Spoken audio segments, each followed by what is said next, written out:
I sat up suddenly in my bed, sweating and breathing heavily. Something felt wrong. The sheets under me were smooth but felt like they had no texture. I ran my fingers over them, but it was like my nerves couldn't register the touch properly anymore. Like my senses had been muffled by a thick fog. The air was dense. The dim light coming from my bedside lamp seemed to have a strange vibration. My heart pounding in my chest, an immediate sense of dread washing over me.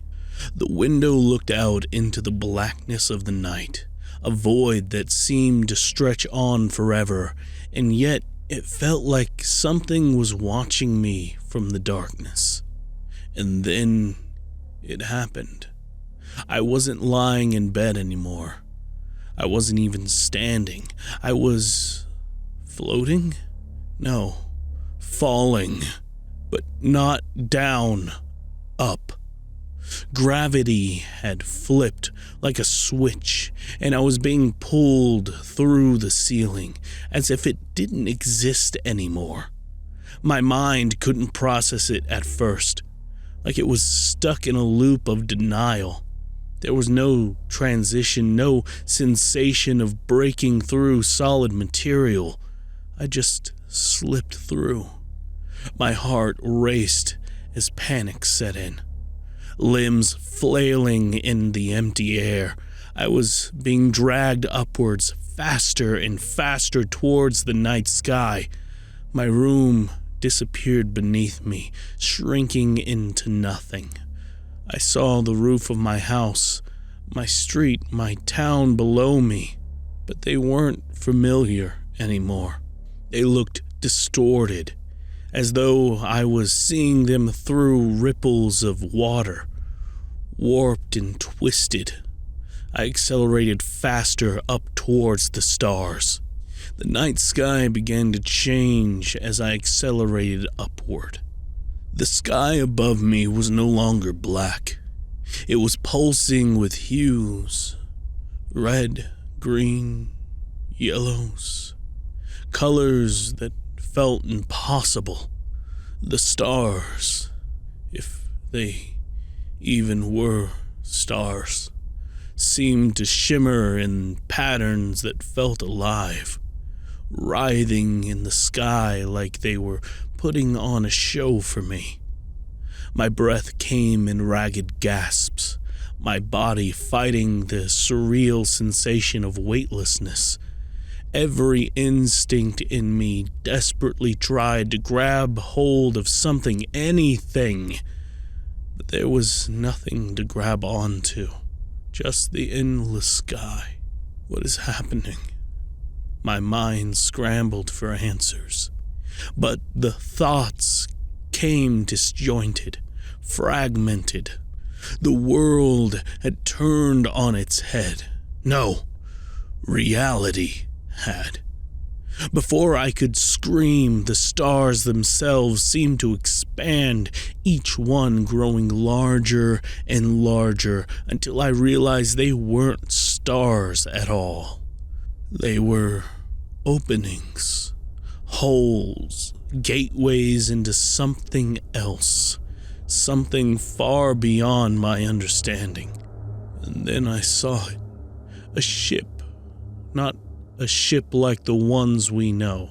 No metal hull, no lights blinking, no engines burning. This thing, it was alive. A mass of shimmering, undulating flesh and darkness, pulsating with veins that stretched into infinity. The closer I got, the more everything around me lost shape and meaning, bending and folding in on itself, as though reality was being torn apart. I didn't want to get closer. Everything in my being was screaming no, but I was being pulled faster and faster. And then everything stopped. It was as if I blinked and I was suddenly inside of it.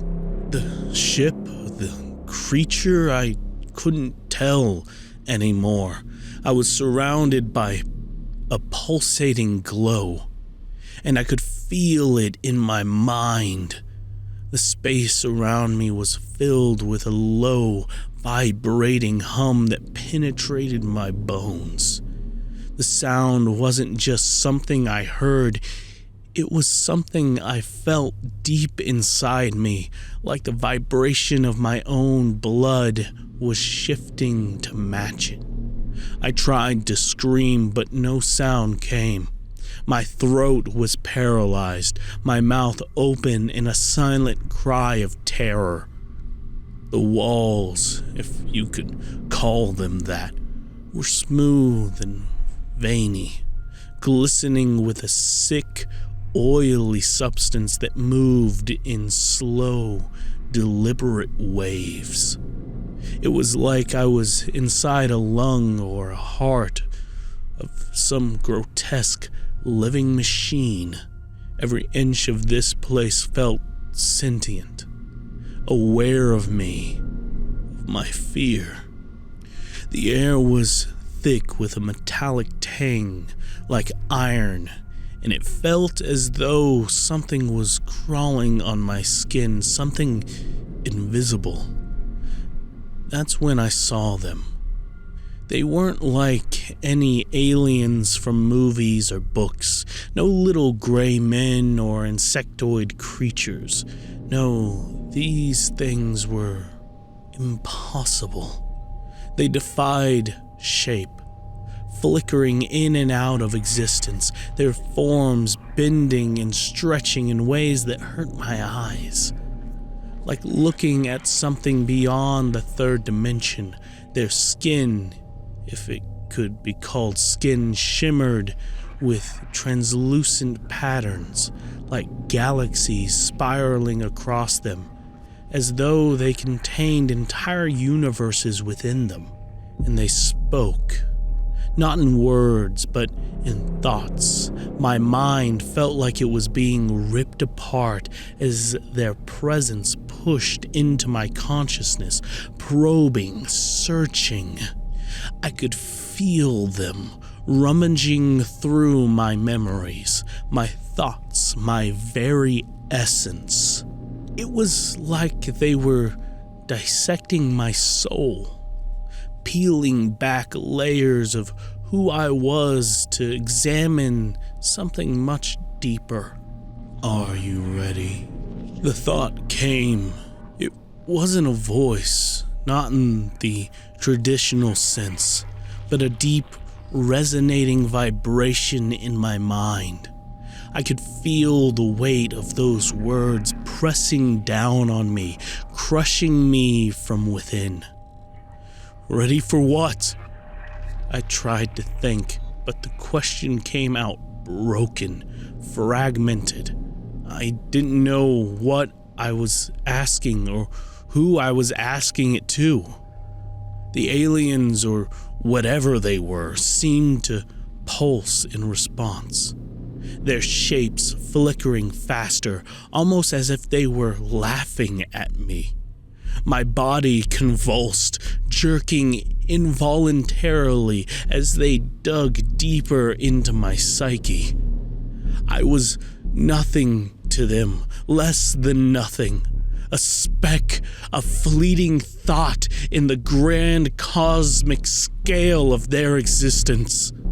Time ceased to exist. Minutes, hours, maybe days passed, but I couldn't tell. My mind was unraveling, coming apart at the seams. The things I was shown, the things they forced me to see, I can't describe them, not fully. They were wrong in ways that go beyond words. I saw the end of the universe, but not just our universe. I saw other realities colliding and merging, being torn apart by forces beyond comprehension. I watched entire universes be born and then die. I saw beings of light and darkness, things that existed outside of time, feeding on entire galaxies. I saw what comes next. And then, as quickly as it had begun, it ended. The floor of the ship disappeared, revealing the endless space below. I was falling again, this time down. My body spiraled through the void, falling faster and faster until back in my bed, my room was there. My house. Everything was as it had been. I sat up, gasping for air, my heart pounding in my chest. The echoes of that strange, pulsating hum still vibrating in my bones. I looked outside. The sky was clear, the stars twinkling innocently above. But I knew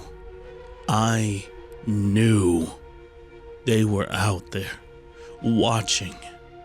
I know now they're always watching. I can feel them every night just beyond the edges of reality. I'm terrified to slip through again.